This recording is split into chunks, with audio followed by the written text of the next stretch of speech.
Chapter 21. I think it helped, at least a little, Littlest whispered to Thin Elderly. Look how he's smiling.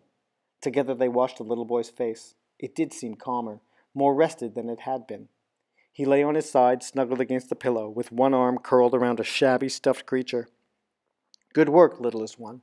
And to think you accomplished that with fragments from the dog. Thin Elderly looked at her with admiration. Littlest shook her head. Not just the dog, she admitted. I combined so many things that I almost ran out of breath. It was fragments from the seashell and the chrysalis, and it was that other thing too. See what he's holding? Thin Elderly leaned forward to examine the faded animal in the boy's arms. I can't tell exactly what that is, he murmured. It's a very silly thing, Littlest explained. A kind of donkey thing, and very old. That's why its color is gone. One ear is mended, and it's patched on its behind. It belonged to the woman once. She called it, Littlest giggled. She called it hee-haw. She was just a little girl, she added. But she saved it all these years. And she brought it down from the attic for the boy the other night, because he was having such trouble sleeping. How do you know all this? Thin Elderly asked. She would have done that during the day. You couldn't have been here then. We dream givers come only when they're asleep. Come out to the hallway, he added.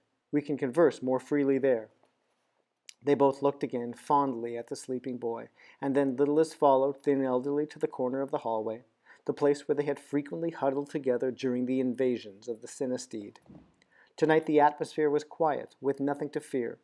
They would still be on guard, of course, but the visits of the hot-breathed intruder had become less frequent.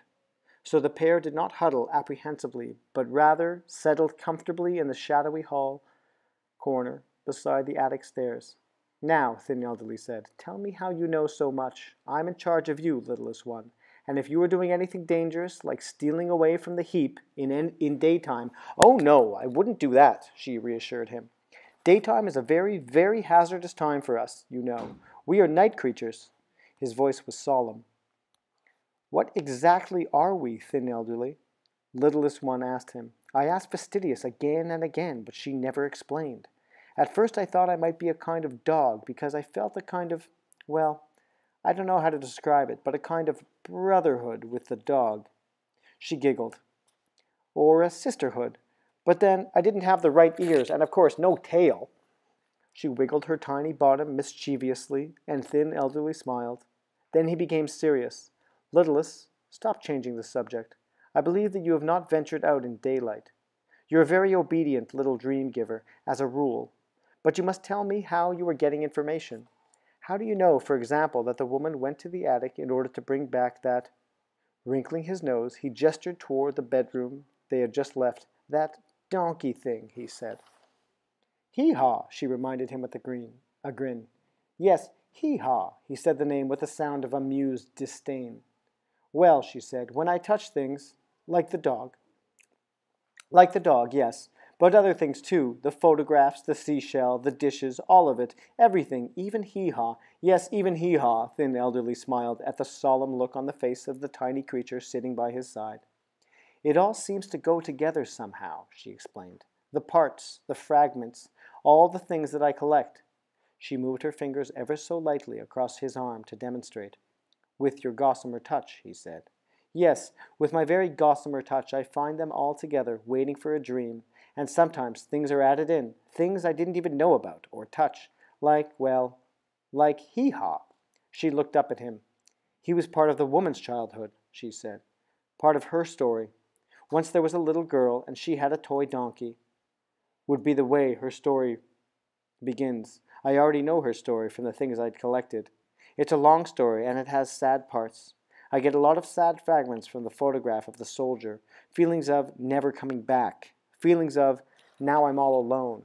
But the kiss is there, too, in that photograph, so I always collect there, just to keep that kiss fragment for her. And you know what, Thin Elderly? Sad parts are important. If I ever get to train a new young dream giver, that's one of the things I'll teach, that you must include the sad parts, because they are part of the story, and they have to be part of the dreams. You'll be a good teacher one day, he told her. Thank you, she said demurely. But you must stop sucking your thumb. She sighed. I know. Soon I will. Anyway, she said, changing the subject, I felt as if I knew Hee-Haw a little, somehow, before she brought him from the attic. Then there he was, in the boys' room. And you know what, Dame Elderly?